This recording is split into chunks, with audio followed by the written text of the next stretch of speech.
Oi, oi, oi, gente boa de Deus, é uma alegria estar com você aqui, iniciando mais um Caio Responde. Eu vou direto à primeira pergunta de hoje, que é a da Letícia. A Letícia diz algo sobre narcisismo espiritual. Como distinguir se o meu desejo de santidade e de fazer a obra é um chamado genuíno ou apenas o meu ego narcisista querendo validação divina para se sentir superior aos outros? Letícia, minha querida, para mim o ponto central de tudo que você disse não chega ainda no narcisismo. O narcisismo é o segundo aspecto, mas o primeiro é o que você define em relação à santidade, espiritualidade e entrega a Deus, que você chama de obra. E isso designa esse fazer a obra, que já está presente há mais de um século no linguajar cristão brasileiro. Isso sempre designa essa coisa eclesiástica, esse sacro ofício, essa dedicação profissional a Deus, à igreja, ao templo, ao ministério, definido como práticas dedicadas a Deus e realizadas por pessoas praticamente profissionalmente dedicadas àquela tarefa. E aí eu te diria o seguinte, que na maioria esmagadora das vezes que eu vejo há muitos anos e milhares de vezes acontecer, tem a ver com necessidade de afirmação, que você podia chamar de narcisismo. Tem a ver muito com vaidade, essa consagração evangélica perniciosa, adoecedora. Como, por exemplo, você é nova aqui, mas quem está aqui nesse jardim, não é nem me seguindo a vida inteira, é só nesse jardim onde eu realizei a Vem Ver TV nos últimos 20 anos, nesse canto aqui. O que perguntavam aos milhares para mim, e tem aí no YouTube, quase todos os papos de graça, não tem todos, porque alguns foram censurados em razão dos conteúdos que a gente botava depois que o YouTube passou a aplicar esse algoritmo ultra sensível. A gente teve que limpar do YouTube milhares de programas papos de graça, infelizmente. Mas mesmo aí, se você escrever narcisismo espiritual, você vai ver na plataforma a quantidade de vezes que eu já falei sobre isso. No meu blog, caiofab.com.br, é a mesma coisa. Você acha aos montes. E quase sempre relacionado a pessoas que me escreviam ao vivo aqui, querendo saber o que elas iriam fazer da vida delas agora que elas tinham sido expulsas do púlpito. Do púlpito. O púlpito é isso aqui, ó. E tem uma quantidade enorme de pessoas que só sabem viver, falar de Deus, pregar, servir, atrás daquela coisa ali onde se deita a Bíblia, com aquele auditório na frente, e aí o cara dizia, me expulsaram da obra de Deus. Rapaz, isso me dá um mal-estar, me dá quase um asco espiritual, porque é um atestado de religiosismo, de doença do narcisismo religioso. É o narcisismo sacrossanto. Veja que você usou a palavra santidade, relacionada a fazer a obra de Deus. E eu dizia, e digo, e direi até morrer para essas pessoas, que para mim isso tudo sempre foi irrelevante. O púlpito foi a última coisa na minha vida. Eu me converti hoje, dia 18 de julho de 73, e no dia 19 eu estava na rua. Sem ninguém, sem pedir permissão de ninguém, sem pedir para orarem comigo antes de eu ir, ou me enviarem. Eu me enviei, eu já estava enviado. Era impossível controlar no meu coração aquilo que me afornalhava, que era um vulcão, um Vesúvio de amor, de lavas, era uma explosão do Monte Santa Helena, de dentro de mim. Quem segura isso? Quem segura isso? Quando uma pessoa faz uma pergunta como a sua, é porque ela é religiosa, é um serzinho amestrado, é um pet de igreja, que está ali, aí quer subir para aquele pedestal, para ficar daquele lugar supostamente de glória, não sei que glória tem atrás daquele monte de madeira, mas exceto para aquele grupo, para quem o mundo inteiro não existe. O que existe é o que acontece dentro daquelas quatro paredes. Então é como virar presidente do mundo, é como virar primeiro-ministro da terra, porque para essas pessoas que têm essa mentalidade, o que existe de relevante, as únicas coisas com as quais Deus se interessa são aquelas que acontecem entre aquelas paredes viciadas pelo sagrado, pelo fetiche congregacional, pelo culto e pela semi-adoração aos entes falantes, aos oráculos que se expressam atrás desse púlpito.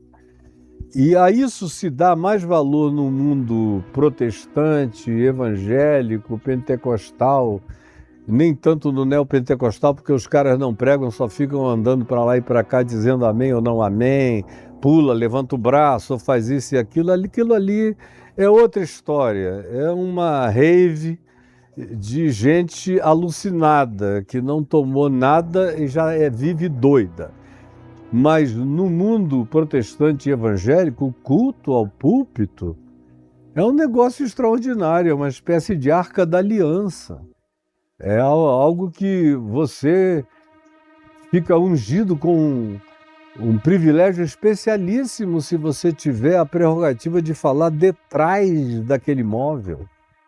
Então, agora que eu te expliquei como é que eu li a sua pergunta, como distinguir se o meu desejo de santidade e de fazer a obra é um chamado ou apenas meu ego narcisista querendo validação divina para se sentir superior aos outros, eu levaria muito a sério o que você mesma já identificou em você. Porque você não falou isso aqui de graça, você identificou uma latência de um desejo de ser vista como santa, separada. Santo significa separado. Separada para fazer a obra, atrás do púlpito, ou com o microfone na mão, ou cantando, ou tendo qualquer outra função pública, aonde você já começa na escola da hipocrisia. Por que eu digo isso? Porque santidade é a coisa mais íntima do mundo, não tem nada a ver com outros. Com quem me olha, não me olha, me vê, não me vê, me enxerga ou não me enxerga. Na hora que uma pessoa associa santidade a fazer a obra de Deus, ela já botou um pezinho na hipocrisia, na visibilização, na performance, no palco, no público, na plateia, no auditório, já está aí, subjacente, latente, no coração. E quando você vincula isso a essa obra de Deus, que é um sinal de visibilização de si mesmo, aí o risco de doença é muito grande. No meu caso, eu fui para a rua, preguei para todo lado, fui para as escolas, universidades, campos e esquinas e todo lugar. Criou um movimento tão forte na cidade toda, virou assunto de todas as conversas e rodas, em todos os ambientes, Um dia eu encontrei o governador do estado, eu era novo na fé, tinha 6 meses de conversão, e ele me falou: olha só, deixa eu lhe dizer, você é filho do Dr. Caio, não é? Mas lá no palácio você é uma das pessoas que suscita temas recorrentes, todo mundo entusiasmadamente chocado ou perplexo com o que aconteceu na sua vida e está atingindo a cidade toda. Aí a televisão foi atrás de mim e me ofereceu um horário todo domingo. Aí lá fui eu, não procurei nada, eu não pedi para fazer obra do Senhor em lugar nenhum. Eu simplesmente era a obra do Senhor. A obra do Senhor estava acontecendo em mim. Quando o cara vem e fala da obra do Senhor fora dele, eu já fico todo arrepiado. Quando fala em santidade para fazer a obra do Senhor fora dele, eu já fico... cara. Porque, genuinamente, pensa em outra coisa. Por exemplo, Paulo, que era o perseguidor, torturador, doicode da igreja, e se converteu vendo aquela luz. Não subiu para Jerusalém, não foi pedir a bênção de Pedro, de Tiago, de João, do outro Tiago, dos apóstolos, de ninguém. Foi batizado por Ananias, todo mundo desconfiado dele, ninguém cria nele. Quando falavam o nome dele em Jerusalém, tinha gente que dizia: não, isso aí é um enganador, é um embusteiro, é um mentiroso. E ele foi lá pedir a bênção para fazer a obra do Senhor. Ele disse: eu não fui. Não consultei nem carne nem sangue. Me retirei, fiquei 3 anos em silêncio, orando, jejuando, aprendendo a processar Cristo, Jesus, na minha compreensão, no meu entendimento, na minha prática, na mística da minha percepção e da minha intuição, e depois saí pregando pelo mundo inteiro. Ninguém foi ordenar Paulo: desceram, agora você está preparado para a obra do Senhor. Ele nunca deu a mínima para essa história. Ele sabia que quem tinha se revelado a ele já o tinha autorizado, validado, ungido, separado. São as palavras que ele usa: aquele que me separou desde antes da fundação do mundo, desde sempre, desde dias imemoriais. Eu sou dele para essa função, para essa finalidade, eu só fiquei sabendo agora. Então eu prestaria muita atenção no meu coração, porque esse negócio de fazer a obra é uma das coisas mais ambivalentes que existem. Porque quase todo mundo que se dedica a fazer a obra acaba se corrompendo pelo fazer a obra. Aí a vaidade cresce, a arrogância, a soberba, a hierarquia, a superioridade, os olhares convergentes para o indivíduo, as validações mais extraordinárias. E quanto mais e melhor a pessoa consiga realizar isso aos sentidos dos outros, mais ela é enaltecida. E quanto mais enaltecimento, mais orgulho, mais vaidade, mais pioramento do ser. Então, eu suspeito que existe um componente narcisístico de validação grande, porque quem realmente encontrou a inexcusabilidade do Evangelho, a inevitabilidade do Evangelho e a incomparabilidade do Evangelho, não consulta carne nem sangue, sai e prega, anuncia, compartilha, abraça, leva aquilo do que está cheio. No meu caso, eles é que ficaram, a igreja, a instituição, durante 3 anos pedindo ou para me mandar para seminários, ou para me oferecer cursos que eles mesmos se reuniriam para ministrar a mim, um monte de coisas, e eu nunca quis. Eu falei: desculpa, eu não tenho nenhum interesse nisso, em fazer essa obra conforme vocês designam. Essa prática, eu já faço isso, sem ninguém ter me mandado. Aí alguém lá se levantou, um querido amigo, o reverendo Frank Arnold. falou, desculpa, gente, é patético vocês ficarem falando e propondo isso ao Caio, porque nós todos somados aqui não damos um dia, um meio-dia de atividade da existência dele, natural, todo dia diante de Deus, sem pedir permissão a ninguém, simplesmente enquanto ele vai, acontece. E acontece em todo lugar. Ele já está ungido, já está ordenado, já está validado, já está aprovado, já está completamente significado por Deus em tudo que faz. E a gente está querendo entrar aqui para atrapalhar o que já está acontecendo naturalmente?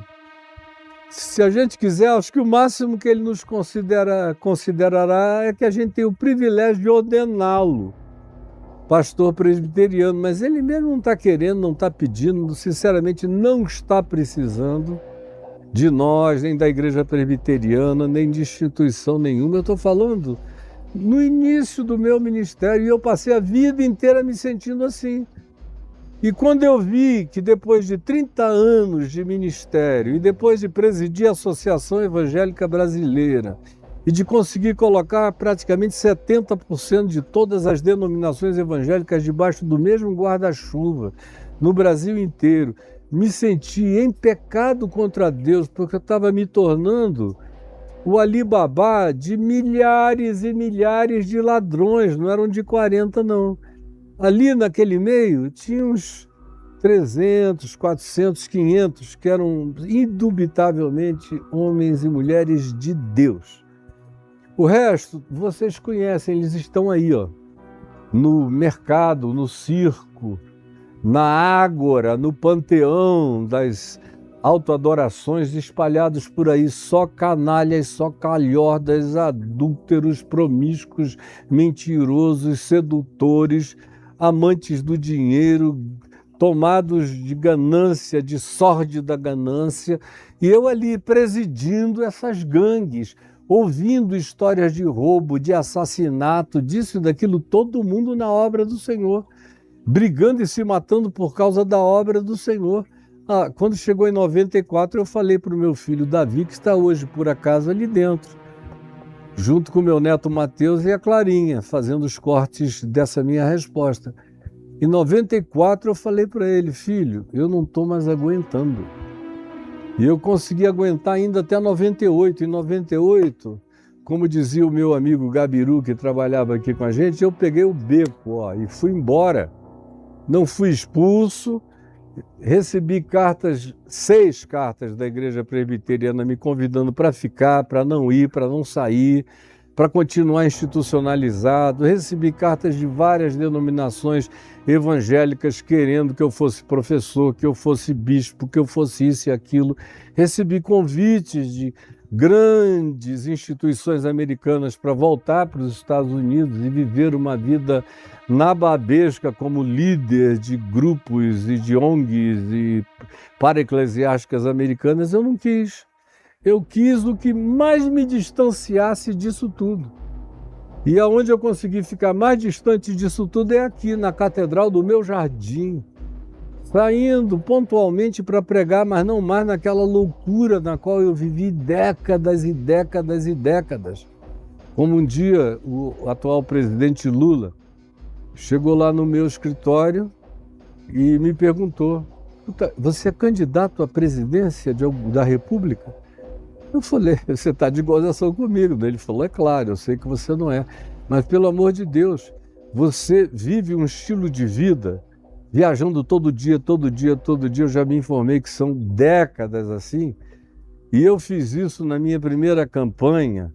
Isso foi em 90, 91. Durante 8 meses e quase morri de cansaço. Como é que você aguenta isso há décadas? Eu falei, porque a minha motivação é outra. E eu não tenho que ficar lidando com os conchavos de natureza política que eventualmente você tenha que com eles lidar.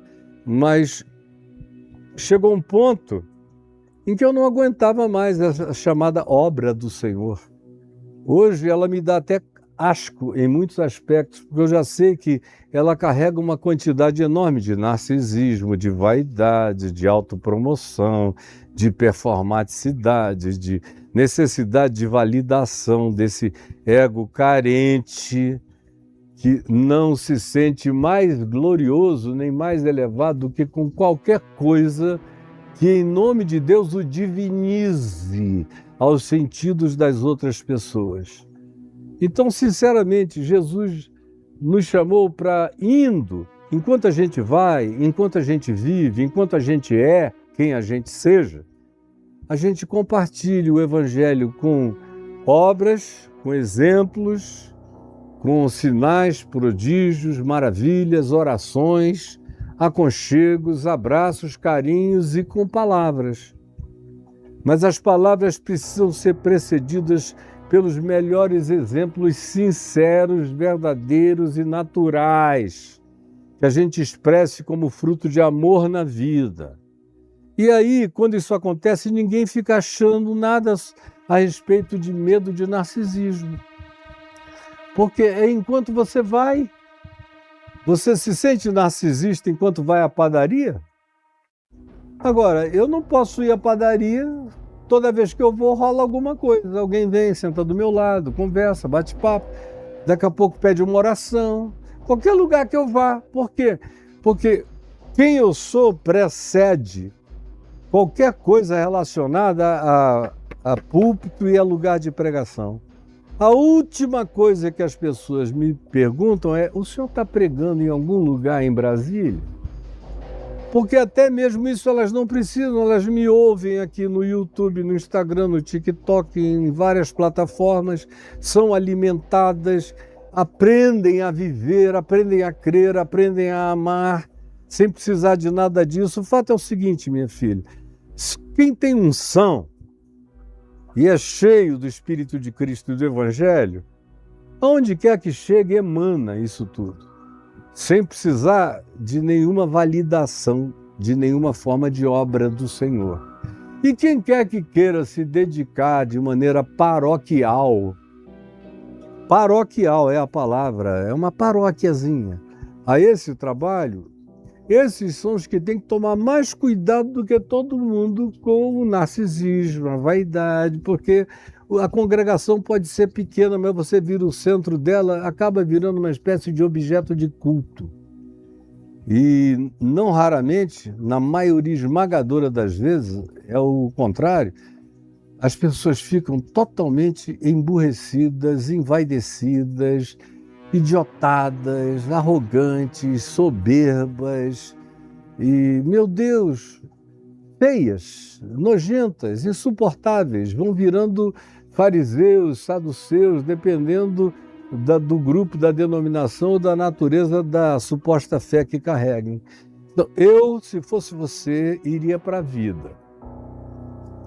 Começa a viver primeiro. Você vive isso. Você exemplifica o Evangelho. Você ora pelos doentes sem precisar de uma fila de oração numa paróquia, numa capela, numa igreja, num galpão. Você faz isso na esquina, você faz isso num bar, você faz isso no hospital, você faz isso na rua. Meu Deus, como eu faço isso na rua? Eu faço isso em todo lugar. Aeroporto, às vezes para eu atravessar de uma ala para outra do aeroporto, eu tenho que parar várias vezes para orar com pessoas, porque as pessoas já me veem e sabem que eu sou essa pessoa livre, que carrego o Deus comigo e não preciso de lugar nenhum. Quantas vezes eu chego, desculpa, pastor, mas foi um milagre eu ter lhe encontrado aqui, eu estava até pedindo a Deus que um dia eu lhe encontrasse. O senhor podia fazer uma oração por mim, ou pelo meu filho, ou pela minha filha, ou pelo meu marido aqui, ou pela nossa família? Aeroporto cheio, eu vou lá, abraço todo mundo, oro com todo mundo, é a coisa mais natural do mundo na minha vida. Por isso, o púlpito nunca foi uma sedução, uma tentação para mim, nunca foi. Eu já deixei de ir, cancelei ida nos púlpitos mais cobiçados do planeta, não é do Brasilzinho, não. Eu estou falando é da terra. Porque às vezes eu tinha tomado um compromisso com um grupo pequeno, menor, pobre, em algum lugar, mas eu tomei antes. Aí recebo um convite para ir pregar num país onde milhares de pessoas iam se juntar para me ouvir.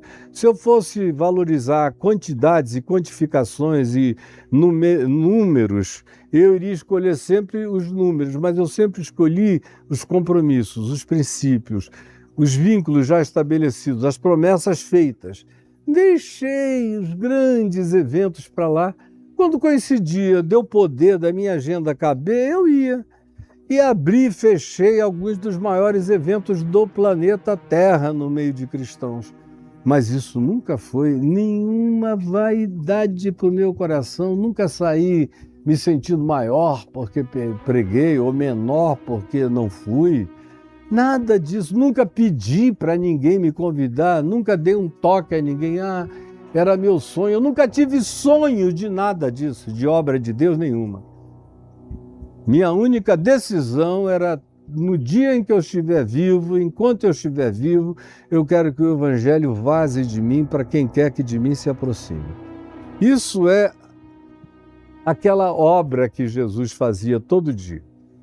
E ele fazia, inclusive, no dia de sábado, quando disse, meu pai trabalha até agora e eu também trabalho. Qual era esse trabalho? Era curar, era acolher, era ajudar, perdoar, consolar, confortar. Esse é o trabalho de Deus que não precisa de púlpito, nem de palco, nem de plateia, nem de lugar sagrado, muito menos. O sagrado já começa a matar a unção na gente quando você se torna um filho do sagrado, um filhote do fetiche do sagrado. O santo é livre, o santo se espalha pela vida, pelo mundo e faz essa obra linda que é fruto. Chamar de obra associa muito a trabalho com massa, com pedra, com carpintaria, com marcenaria, com construção, ou com trabalho de estivador. Eu nem gosto dessa palavra obra. Eu gosto é de fruto, que nasce naturalmente. Acontece, dá o seu fruto na estação própria e aqueles que dão seu fruto o tempo todo dia é dia de frutificação.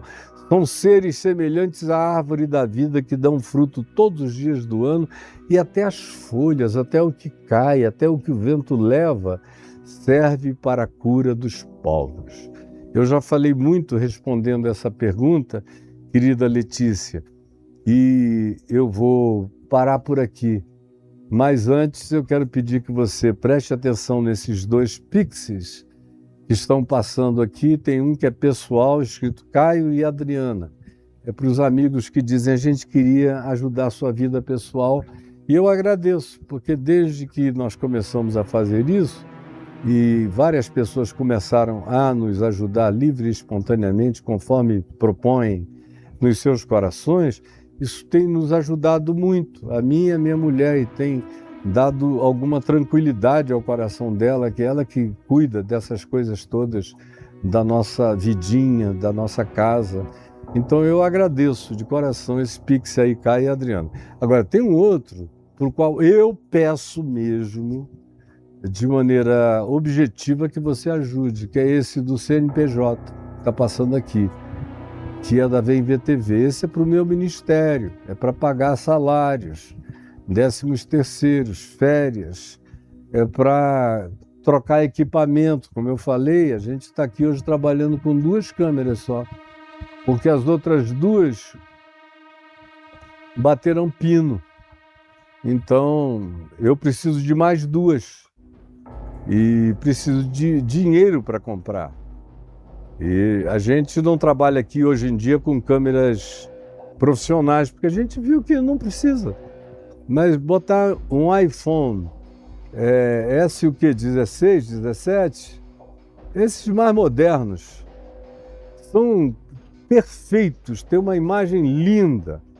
E você pode até nos dar o aparelho, se não quiser dar a oferta, pode entrar em contato com a gente, e com o Davi, meu filho, com o Marcelo Cunha, e que a gente diz como você pode fazer, porque fazer só com 2, a mim não me agrada. Eu gosto de fazer com o melhor produto possível. Está passando aqui o Pix do Ministério para você ajudar.